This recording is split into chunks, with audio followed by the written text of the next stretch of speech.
Time for another No Mod Settlement tour. Hopefully we've got a lot of cool features in this that's going to give you some inspiration for your own builds.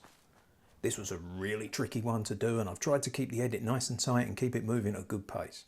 Also a little bit of comedy at the end with a few bloopers. And as requested by a lot of you guys, there's another night tour. So let's get into it.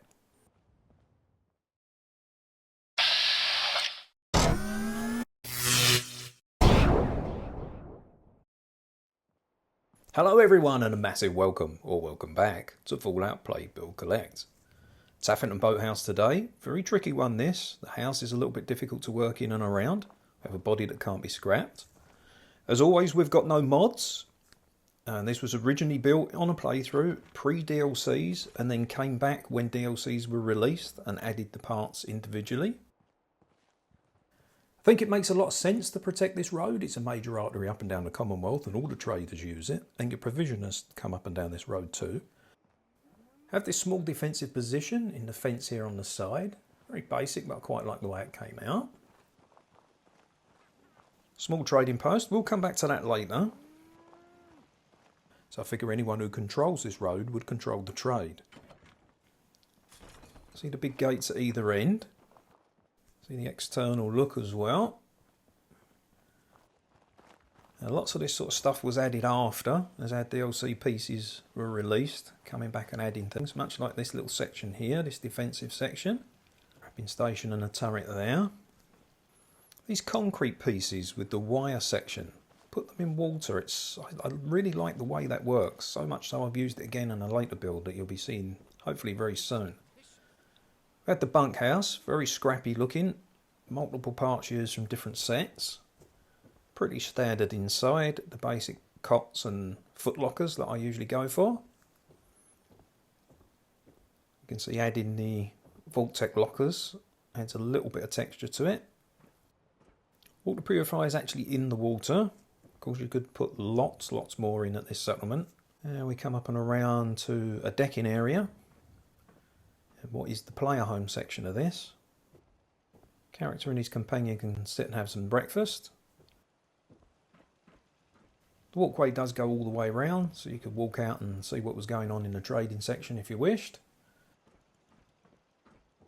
Head inside, quite a simple player room. Decoration minimal as always. Multiple reasons why I don't decorate extensively. Some of it lore related, some are related to performance issues. So rather than walk all the way back down, I think we'll just do a little jump, and we'll do this quite a bit in this video to try and save a little bit of your time.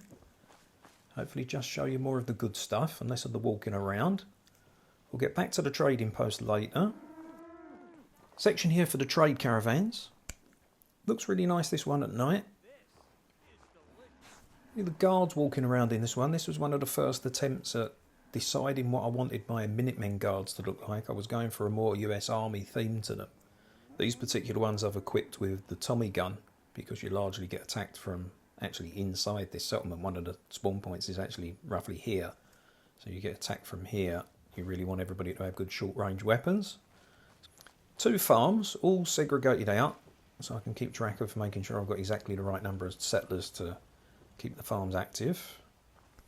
This is all very scrappy. It was done in playthrough, as I say, so bits were added as we go. One of the enemy spawn points is right over there, so this seems to be a good place to have a guard post and a gun turret. Decided to use the boathouse here to house some water and some power, and that just grew over time. Never added any of the more sophisticated power, could do easily, but decided to just leave those old generators in there. This wooden structure on the back is something I built very early on in the game, and it is ugly. But I've left it there and repurposed it, just with some arcade machines and some exercise equipment for now. We'll go up and take a look at that in a little while. Let's skip around now and enter the main building. You know, it's the scavenger there with a hard hat. I think you can tell them very easily when they've got the hard hats on. Bar in here. This is quite popular at night. A lot of the settlers come in here. We've got some jump cuts as we come around here because I had terrible trouble filming this section. If you want to see why, stay tuned at the end for some bloopers. Up here we have some of the arcade machines, And we have some Peloton bikes. Whatever the wasteland version of Peloton would be, there it is. And the ever popular fruit machine. Where I come from, we call them nudgers. Inserted these wall sections to create this workshop room.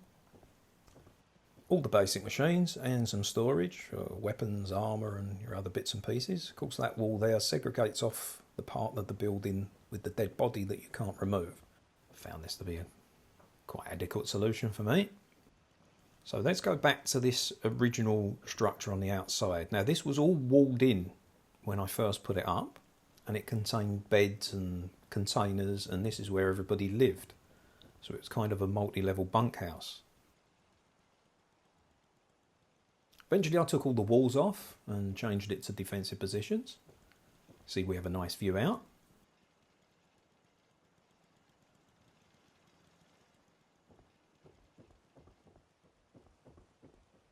Another turret at this end, looking over the spawn point. And we head up to the top level. And I had another floor up here originally on top of these pieces, but one of those things that you can easily remove to give you a little bit more build limit. Now this was a real pain to do. This took me a long time. I done it right at the start of the game, before any of the DLCs were out, before any of the techniques like rug glitching or pillar glitching or any of that was a thing. And it took me forever. You can see two more water purifiers down there, next to the bunkhouse and house building. Really like the way that building sits in the water with a small bridge there. Defensive position with flashing lights. I tend to use that strobe light on a lot of high areas. It's actually quite practical when you're moving around the wasteland. You can actually see it from a distance yourself in fog and at night. Came back and added some extra defences up here. Gives you a little bit more firepower when attacked. But this was such a pain to do, to get all these pieces in. One of my early building projects, trying to put some kind of a roof on this. I do it completely differently these days, but I've just left it in. I kind of quite like it now. It reminds me of where I was in the building process. Again, you can see the house there and the trading area. Quite like the way it's laid out. A fence all around it. Makes no sense because you get attacked from inside your own fences, but again, I really like it from a roleplay aspect. I like it from a lore aspect. The idea of protecting that road makes a lot of sense to me. Once again, I'll save some time and we'll just skip down to the base level. Here we have that absolute nutcase cricket. She's a nutter. Proper nutter. Finally into the trading post. The bushes aggravate me coming through the floors. I really wish Bethesda would have allowed us to scrap the bushes. But really, I guess that's just one of the downsides of not using mods. 3 basic shops out here, plus the one inside, of course. And also we have some fishing paraphernalia, which seems to make sense to me. Really enjoyed walling this area in. I really like the look of it. I know it has no practical purpose really, since you get attacked from inside the walls. I like it from a lore perspective and a headcanon perspective. And as you know, I like my roleplay elements in my builds. And back by popular demand is the night tour. Lots of you have said you really enjoyed the night tour at Abernathy Farm. So I've included some more night footage on this one for you. You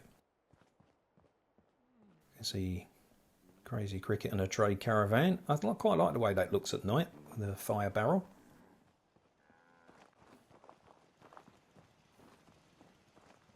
Inside the player home, again I think it looks quite nice at night. So while this is running in the background, I'd just like to say a massive thank you to everybody for supporting the channel. Lots of you leaving comments, really enjoying reading through them, some great comments. And I'm trying to get back to everybody personally for as long as I have the time to do so. I shall try and do that for everyone. See the bar section here at night. A guy making some dinner. Not quite so many people in here as usual.